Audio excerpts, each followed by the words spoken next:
So welcome to the show.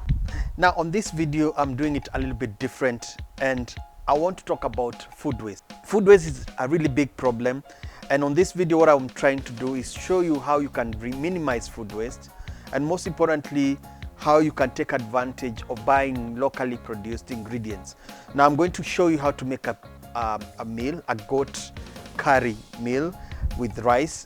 But before that, I'll actually take you on a journey on how I buy my ingredients, what I consider, and also when cooking, how do you repurpose food? You know, sometimes you have leftover food and end up throwing it away. So how do you reduce that? The whole idea is to try and minimize all that wastage, because when you think about it, it's like you're throwing away money because you actually bought the ingredients. So as I share all these tips, I hope this is something that you'll actually start using today.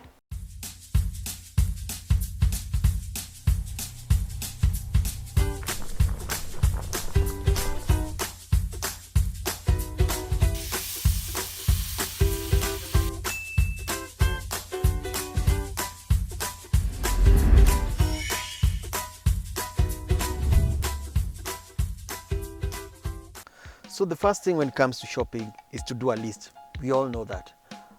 But the most important thing about the list, it actually should be based on something. Now, today I'm going to make a goat curry, some rice and some salad. So I know you should know how much of each you need. It also should be determined by the number of people that you're actually going to cook for. So the most important thing is to know how much food you're cooking, as in how many people you're cooking for, and then make your list.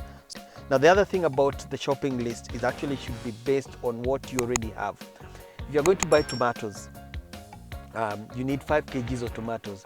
Know how much you have in your fridge or in your pantry or wherever you have them, so that you don't buy 5 kgs of tomato and you probably already have 3 kgs left. Even when somebody, let's say your house manager, is telling you what to buy, or even for me, when my wife is telling me what to buy, I always ask the question of how much is there? Because if you don't know how much is there, anything, it can be sugar, it can be, you only need to buy what you need.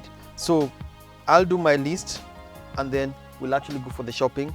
And again, we're actually buying from my local shop, the shop near me, the small supermarket near me. And it's all about buying local, so that you actually build your small economy within your neighborhood. So the one important tip that I need to explain to you is what I was doing is, for example, the rice, buy the Pishori rice. Pishori rice is local. We also want to promote our local farmers. So this is grown locally as opposed to the basmati rice. Basmati rice is actually from either India or Pakistan. It's not that it's bad, but if you're going to buy local, go even to the product itself. For the coconut milk that I actually picked, I actually went for this brand because it's actually also Kenyan.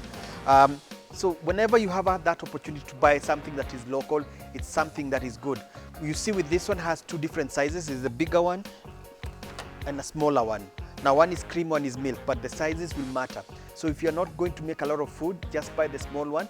Or if you're going to buy something like this that is big, try and look for something that has a lid, so that when you actually store it in the fridge, it actually not go bad. So those are tips that you need to consider when doing the shopping. So when it comes to fresh produce, the most important thing is freshness. I'd mentioned this earlier. Buy whatever you need for either what you're cooking or for, let's say, 2 days, 3 days, because you can always come back for fresh rather than having too much and then it goes bad, whether it's in the fridge or wherever you store your produce. So the most important thing is identify where you buy your fresh produce and then keep buying as you need it to avoid wastage.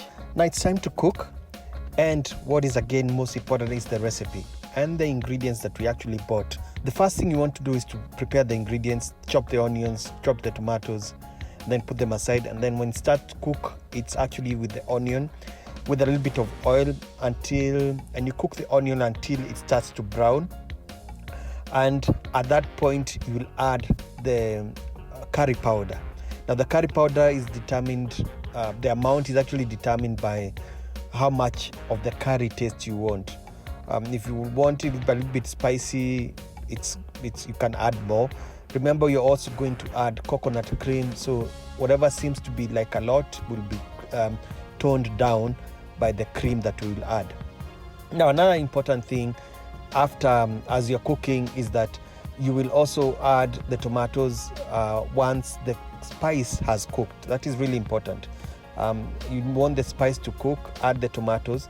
Now, you may be wondering why I'm using an electric cooker. Actually, I've done a video about this particular cooker, so you can check it out on the link that I'll put on the description of this video.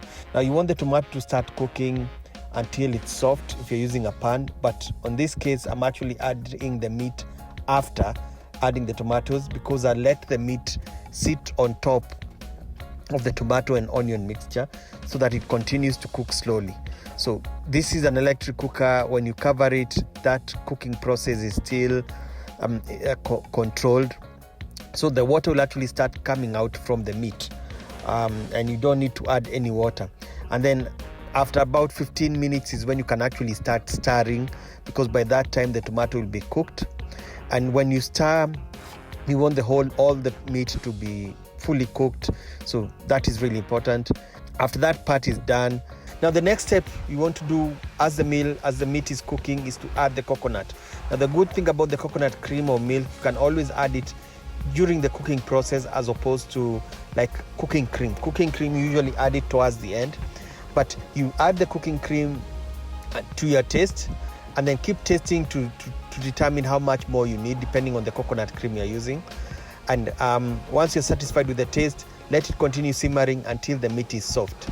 So when it comes to repurposing this meal after it's cooked, you can actually add coriander when you're reheating it. It will give it a very different taste, and that's another new meal altogether, and a way of repurposing the food, and again reducing any wastage that you may feel that this food is the same. So that's another tip you need to take home.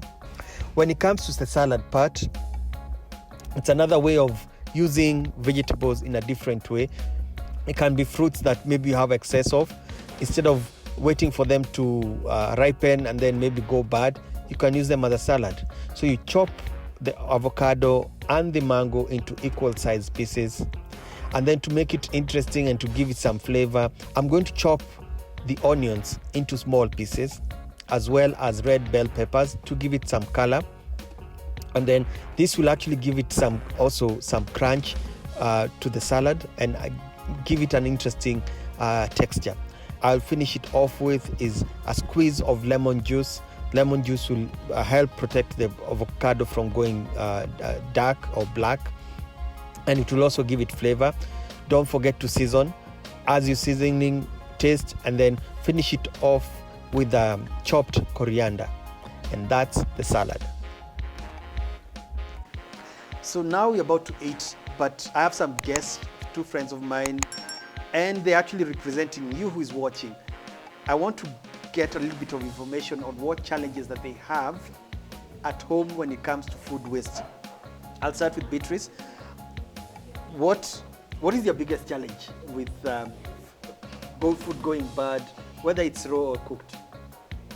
My challenge is at times I put food, raw, fresh food in the like vegetables. Fridge. Yes, like vegetables, like tomatoes, and they go bad, and yet I've put them in the fridge. Okay. What is it that I'm doing wrong? So one thing, even when you say that, because even I have the same problem at home, is when you buy too much vegetables. First of all, usually our fridges are not too big. And this is, I'm also coming to you, the response that I'm giving you is also based on what we do on a commercial kitchen. Because if you don't do that, if you don't arrest waste, you lose. And the same concept should be at home. When you buy too much let's say tomatoes, perfect example. If you found them in an offer, you go to a supermarket, they're a good offer. Buy green ones, and which are not ripe, and the ripe ones. So the ripe ones, you'll use them in the next 2-3 days. And then the green ones, put them in the fridge while they're still green, and then let them be in the fridge, as opposed to buying them when they're already ripe. That will help you when you do not go bad before you use them. Alternatively, if you can, just buy whatever you can use for about 3 days, because the supermarket is always having fresh tomatoes, you can always go back. In case you have too much and you feel, let's say your mom has brought you some, yes, I know that's an issue. You can, if they're all ripe, one thing I've seen, I've tried some time back and it worked, I put them in the freezer when they are really ripe, so that the next time I'm going to cook, you just remove them from the freezer. Now, you can't make kachumbari with those tomatoes, but good thing, the way you freeze them, they will still be maintain the fresh, and then when you cook them, they'll be soft, so you can easily chop them up and cook them into a stew. Do not buy, especially perishables, too much. Don't buy too much of it. Buy, even the maximum is for a week, and then have a list. Know how much you need. You don't need to buy 10 kgs if you're going to use 4 kgs.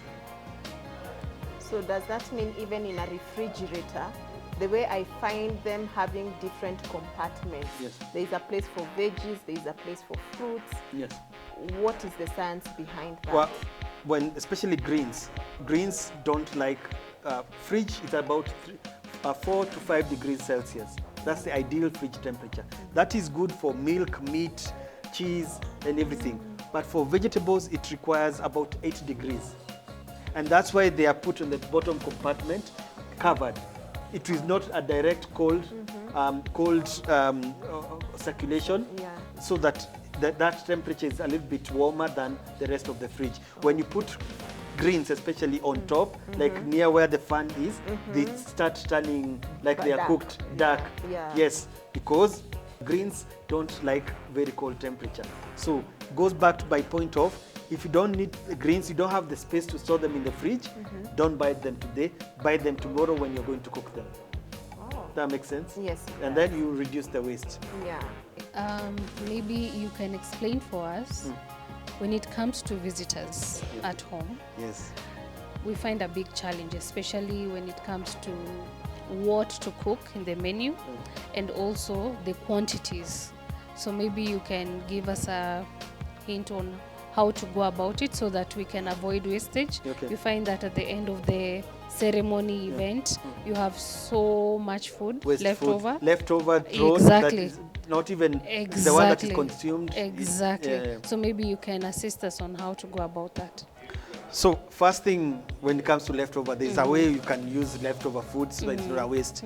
One good thing when you have such a situation, if you have dogs, they will enjoy. So what if you don't? My take when it comes to food and cooking, make it simple. When you have there's no need to have a buffet of so many varieties of food, and then you give people too many options. The more options you give them, they will want a little bit of everything on the plate, and they will end up not eating everything. So reduce the number of options. Have 2 starches, have 2 meats, and 1 vegetable. And as opposed to having 3 starches, 4 different types of meat, 2 vegetables, 4 salads. All that food cannot fit in one stomach. And the way I usually look at it, when you're eating at home, when you're preparing food, we usually have a starch, a vegetable, and a protein. We don't usually have choices. Variety. So why do you go, even you when you go to visit, it doesn't make sense to have so much. So if you are conscious about less waste, it starts from there. Like we talked about the produce, just buy enough for what you're going to cook. If you're not sure, use a recipe. The purpose of a recipe is to give you guidelines of how much onion, how much tomato versus the meat. Let's say if you're making a stew, so that you don't put too much. Okay. So and recipes, you know about my recipes that I do online. I share the recipes, and it's about the ratio of this to this to this to make that dish. And then and when you have less food, people will actually enjoy the food. Why? Because you have put all your efforts into that small amount of food in terms of variety, as opposed to having a pilau, a rice. You will not be able to hack it. You're not even an expert of doing chapatis, and yet you're trying to cook chapatis.